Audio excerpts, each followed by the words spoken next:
Diabetes जैसी बीमारियां हैं, ये सब का कारण यही है, वही होता है।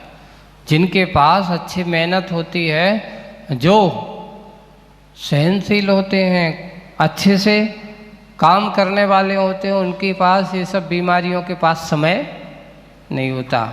तो बस सही बात यही है कि हम अपने आप के स्वरूप को समझें। युग के आदि में आदिनाथ भगवान को उन्होंने अच्छी एकाग्रता के साथ, अच्छे भक्ति भाव के साथ जब आहार दिया, चक्रवर्ती भी उनके घर पे जाकर के राजा श्रेयांश को कहता है कि धन्य है। क्या कर रहा है? दाता की प्रशंसा कर रहा है। धन्य है ऐसे दाता जो हम जैसे उस समय चक्रवर्ती भी, छेखंड का अधिपति भी उस सामान्य से राजा के सामने नतमस्तक है कि तेरे पुण्य के कारण से आज चक्रवर्ती का पुण्य कैसा पड़ गया? फीका पड़ गया है। बहुत बड़ी बात होती है। व्यक्तियों को ये मत सोचना अपने पुण्य को धन संपत्ति से मत आंकिए। वो धन संपत्ति का पुण्य एक साइड है, लेकिन एक अलौकिक पारमार्थिक सुख को देने वाला पुण्य एक तरफ है। उन्होंने लिखा कि पारमार्थिक सुख को अगर है पाना चाहते हो तो आप अगर ऐसे भगवंतों के चरणों में बैठ कर के, गुरुओं के चरणों में बैठ कर के उसको एकत्रित कर सकते हो पारमार्थिक सुख। लेकिन धन संपत्ति का सुख आपको दुनिया में मिल सकता है, लेकिन पारमार्थिक सुख तुम्हारे लिए धन संपत्ति से, ये विषय भोगों में नहीं मिल सकता। वहाँ पर चक्रवर्ती सराहना कर रहा है, बार बार उनकी प्रशंसा कर रहा है, इसलिए कहा धन्य है तुम दाता हो। आप तो दान शास्त्र की जीवन गाथा हो। आपने तो आज यहाँ ये परंपरा बता दी है। युग के आदि में आज लोग आज भी कहते दान तीर्थ की परंपरा चलाने वाला अगर कोई श्रेष्ठी है तो वो कौन है? आहार दान की। युग के आदि में सबसे पहले अगर किसी को पुण्य का अर्जन मिला है तो वो राजा श्रेयांश को मिला है। ऐसा दान तीर्थ प्रवर्तक, ऐसा संज्ञा दी गई उसको। ऐसे युग के आदि जब कोई नहीं जानता था, उस समय जानने वाले ऐसे श्रेष्ठियों को, ऐसे उन श्रावकों को यहाँ पर बड़े बड़े राजा महाराजाओं के द्वारा भी प्रशंसा का पात्र बन जाता है। धन्य है। इसलिए कम से कम यहाँ आदि आदि अथवा कम से कम खड़े होकर के दीनहीन से याचना तो करें। कैसे? धन्य जैसा तेरा पुण्य है, मुझे भी ऐसा सौभाग्य कब मिलेगा? भैया तेरे पुण्य। एक और है, किसी दूसरे के पुण्य को देकर के ईर्षा मत करो। अब हो ये जाता है महाराज हम लोग तो संसारी आत्माएं हैं, तो हम लोगों को जल्दी उससे बहुत बड़ा तीव्र पाप निकाचित कर्म का बंध होता है। हम अगर अपने पुण्य को, अपना पुण्य छीन करना हो तो दूसरे के पुण्य की निंदा करो, और अपना पुण्य अगर बढ़ाना हो तो दूसरों के द्वारा दिए हुए पुण्य की क्या करो? सराहना करो। अहो भाग्य है, सौभाग्य है, आज तेरा पुण्य का उदय आया है, मेरा भी एक दिन आएगा, मुझे भी ऐसा पुण्य का अवसर मिलेगा। इसलिए दूसरे के पुण्य की सराहना करो, ईर्षा करके पाप का अर्जन मत करो। आज ये हो रहा है कि हम क्या बना लेते हैं, कोई किसी ने अगर किया है उसका बहुमान सम्मान हो रहा है तो हम उसके बहुमान सम्मान में ईर्षा का विषय बना लेते हैं। हम बैठे रहे, हमारा कोई ने सम्मान नहीं किया, सामने वाले का उसने बोली ले ली तो उसको बहुत सम्मान किया गया। इसलिए हम कभी भी इस प्रकार का अगर सोचते हैं तो किसका बंद होने लगता है? दाता की प्रशंसा करो। वही है खड़े खड़े दिन याचना करे, दोनों हाथ पसार करके, अपना माथा सवार करके और दाता का वो मान सम्मान से पुरस्कृत करे। अच्छे से देने वाले को सम्मान पुरस्कार करना चाहिए। एक और बहुत अच्छा एक प्रसंग है, मुनि श्री क्षमा सागर जी महाराज जी के मुख से हमने सुना था। वो एक बहुत अच्छी कथा अपने जीवन काल में कि एक वृक्ष अपने जीवन काल में, ये वृक्ष की कथा की बात चल रही है। पूज्य मुनि श्री एक कथा सुनाते हैं एक व्यक्ति का, एक आदमी और एक प्रकृति में रहने वाला वृक्ष है। हाँ, कितना स्वार्थी और कितना परमार्थी होता है। एक परमार्थी है, एक स्वार्थी है। हुआ ये, एक कहानी पढ़ी और महाराज श्री के मुख से सुनी। एक वृक्ष एक व्यक्ति के परिवार वाले के घर के आंगन पर लगा हुआ है, वहीं उसका घर बना हुआ है, बड़ा है, अच्छा है। उसके यहाँ उस परिवार वाले के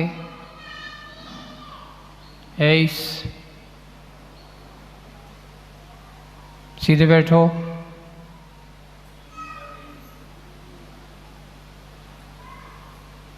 उस परिवार वाले के उसको लेकर के जाओ।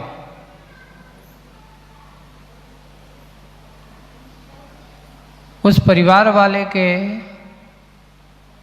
वहाँ बसा हुआ है एक नन्हा मुन्ना बालक का जन्म होता है। और जैसे ही जन्म होता है तो वह बालक उस पेड़ की छांव में जाकर के बैठता है। बड़ा उसको भी आनंद आता है। बच्चों को देख करके किसको अच्छा नहीं लगता? ये बात है, संवेदनाएं पेड़ों में भी होती है, ये भी ध्यान रखना। और उनके अंदर भी भावनाएं होती हैं। अगर अच्छे से आप उनको प्रेम भाव के साथ उनको, और इसका प्रयोग भी किया गया कि एक व्यक्ति ने एक पेड़ पर जाकर के गया और रोज उसको सहलाता है, रोज उसको बढ़िया से अच्छा उसको जलपान कराता है और उसकी अच्छी खूब प्रशंसा करता है, तू इससे बहुत अच्छा है, उसकी प्रशंसा आदि खूब करता है। देखते हैं उस पेड़ का विकास बहुत जल्दी हो रहा है। और एक दूसरा पेड़ लगाया थोड़ी दूसरी जगह, वहां जाकर के उसकी खूब बुराई करता है, ऊपर से पानी भी देता जाता है और उसकी बुराई भी करता है। दोनों एक ही प्रजाति के पेड़ हैं, पर यहाँ उसकी बुराई और उसका करते हुए उसके ऊपर असर ये हुआ कि उसका विकास जितना पहले वाले को उतने समय में उतना नहीं हुआ। वो जीवन तो बचा है पर उसका उतना विकास नहीं हुआ। कारण क्या हुआ? बोले कि इनकी भावनाओं का भी, इनके ऊपर सिंपैथी का भी इसके ऊपर प्रभाव पड़ता है पूरा का पूरा। और प्रैक्टिकल करके बताया उसने, मेरे पास उसकी एक समय लगेगा तो बताऊंगा, उसको मिला था। तो ऐसे प्रैक्टिकल भी हुए। तो यानी पेड़ों के अंदर भी संवेदनाएं होती हैं। वह बालक जब वहाँ था और खेलता है, और खेलते खेलते उसकी खेल कूद को देख कर के उस पेड़ के अंदर आनंद अच्छा लगता है, उसको प्रसन्नता होती है। और जब वो नन्हे नन्हे कदमों से उस पेड़ की डालियों को छूता है, यानी उसकी तनों पर चढ़ता है, उससे लिपटता है, उसको बहुत आनंदित होता है। और वो खेलता है, जब उसमें फल आते हैं तो धीरे से फल भी गिराता है और गिरा करके अपने उस बालक को बढ़िया प्रसन्नता से खेलता है। धीरे धीरे धीरे धीरे बड़ा हो गया, बेटा 8-10 साल का हो गया। बड़ा हो जाने के बाद उसकी विवाह आदि हो गया, पेड़ खड़ा है। अब वो देखता रहता है मेरा मित्र कहाँ गया, कहाँ गया, यहाँ तक कि वो शहर छोड़ करके दूसरे पास के गांव में जा कर के वहाँ रहने लगा। अब उससे पूछा कि एक दिन वो आया और बैठा है, पेड़ कहता है इतने दिन हो गए क्यों नहीं आए भाई, क्या बात है? बोले कि अब क्या बात है, शादी विवाह हो गया है,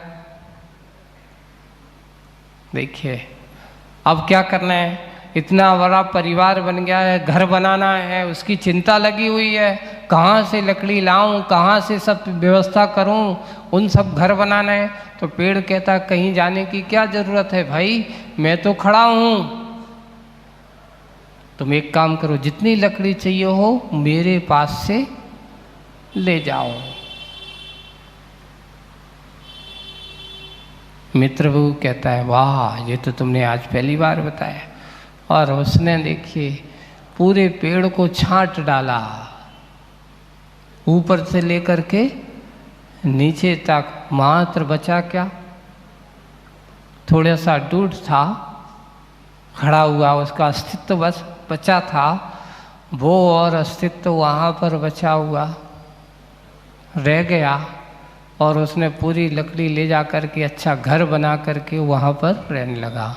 अब यहाँ ज़मीन जायदाद थी, अब वो खड़ा है अकेला, रोज़ प्रतीक्षा करता है मेरा मित्र कहाँ गया, कब आएगा, बड़े अच्छे से प्रतीक्षा करता रहता है। लेकिन मित्र तो गया तो घर में अच्छे से रम गया, वहाँ तो उसको निश्चिंत हो गया कि भाई मेरा भी कोई अच्छा बचपन का साथी था, मेरे साथ खेलने वाला था, मेरा सब कुछ देने वाला था। पर समय समय पर जब भूख लगती थी तो फल भी देता था, ऐसा धंधा पानी आदि चला था। अब हुआ ये कि जब वो बड़ा हो गया, सब कुछ घर वाला हो गया, एक दिन ठंडी का समय है, परिवार अब बड़ा हो गया है, तो उसने गौ अपने पुराने घर पर आया और जैसे ही वो टूटने देखा, वो आवाज़ आती है मित्र कहाँ हो, इतने दिन से क्यों नहीं आए? बोले कि अब क्यों आऊं तेरे पास, अब क्यों आऊं तेरे पास, ना तेरे पास फल है, ना कोई तेरे पास छाया बची है, अब तेरे पास आने से क्या फायदा है मेरे को? सोचिए आप, यहाँ आकर के तो इससे क्या मिलेगा? और ऊपर से ठंडी का समय है, इतनी ठंडी लग रही है, अब मैं क्या करूं? तो वो कहता है मित्र तुम्हें ठंडी लग रही है, एक काम करो, जितना और मेरा अस्तित्व बचा है उसको निकाल लो, और कम से कम आग जला करके तुम अपनी क्या कर सकते हो, ठंडी। ओहो, उसने वो भी इतना निर्दयी आत्मा है कि उसने भी वो भी नहीं छोड़ा, आखिर उसने वो भी निकाल करके अपने आप की ठंडी मिटाने के लिए,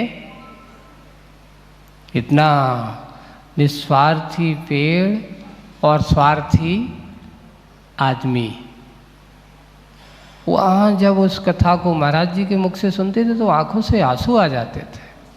हाँ, इसलिए कि आज हम प्रकृति के इस चित्रण को अगर हम देखें, प्रकृति के इस वातावरण को देखें, तो हम कितने स्वार्थी हो गए कि परमार्थी हो गए। जब तक हमारा स्वार्थ सिद्ध होता है तब तक हम आगे पीछे घूमते हैं, और जिस दिन तुम्हारा स्वार्थ सिद्ध नहीं होता तो आप कहते मेरा और तुमसे क्या लेना देना। जैसे उस बालक को बचपन में जिसके साथ खेला बड़ा, सब कुछ हुआ, पढ़ा लिखा, सब कुछ किया, सब कुछ उसने दे दिया, उसकी छाँव में रहने के बाद भी आज उस वृक्ष से कहता है अब तेरे पास है क्या जो मैं तेरे पास आऊँ। यानी जब तक मिलता है तब तक आऊँगा, जिस दिन नहीं मिला तो तुम स्वार्थी, वो स्वार्थी है कि तुम स्वार्थी हो। हम स्वार्थी न बने, स्वाहित के भी परहित के साथ साथ सोचने की कोशिश करें। आज के ये कविता से इसलिए कहा जा रहा है कि जो किसी ने भी तुम्हें थोड़ा बहुत कुछ दिया हो उसका मान सम्मान भर अपने जीवन भर में करना चाहिए। दाता के उपकार को कभी भूलना नहीं चाहिए। अगर किसी ने तुम्हारा सहयोग किया है, किसी ने तुम्हारा अगर परोपकार किया है, तो तो परोपकार को हम सदा उसको ऋणी बनना चाहिए। आप कितने बड़े क्यों ना हो जाएं, लेकिन उस परिस्थिति को हमेशा याद रखना चाहिए कि इसने मेरे विषम परिस्थिति में मेरा बहुत साथ दिया है, तब तो हम परमार्थी हैं। इसलिए उस दाता का मान सम्मान से पुरस्कृत करें, कुछ तो करें, दाता कुछ देता है। यहाँ लिख रहे हैं कुछ तो करें, दाता कुछ देता है, तो प्रतिफल के रूप में कुछ लेना भी चाहता है। देता है तो प्रतिफल के रूप में कुछ लेना चाहता है। लेन देन का जोड़ा है ना, तुमने दिया है, लेन देन का जोड़ा है ना। अगर तुम दोगे तो तुम्हें मिलेगा, तुम नहीं दोगे तो तुम्हें कुछ नहीं मिलेगा। आप किसी ने पूछा है, ये बताओ महाराज कि अगर मान लो कोई व्यक्ति आपके पास नहीं आता है, आपको आहार दान नहीं देता, तो क्या आप उसको आशीर्वाद नहीं दोगे? नहीं, आशीर्वाद तो देगा, लेकिन उसमें क्या होगा कि ये आता है और आहार दान आदि देता है, तो इसको थोड़ा सा विशेष आशीर्वाद मिल जाता है। और सामान्य वाला भाई, उसको मेरी बुराई तो है नहीं है, नाराज़ी तो है नहीं है, पर एकदम राजी भी नहीं है।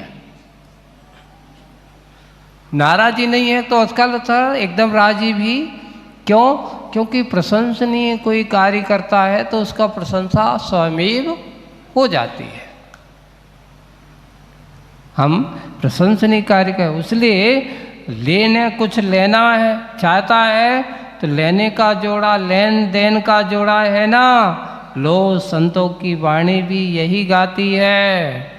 क्या गाती है? परस्परोपग्रहो जीवानाम। परस्परोपग्रहो ये तत्वार सूत्र का सूत्र है। एक दूसरे के ऊपर उपकार, लेन देन, आगे की बात अपन करेंगे बाद में, आज बस इतना ही। परस्परोपग्रहो जीवानाम कैसा होता है, कैसे एक दूसरे का उपकार होता है, उसकी बात अपन करेंगे बाद में। आज बस इतना ही। बोलिए परम पूज्य आचार्य गुरुवर श्री विद्यासागर जी महाराज।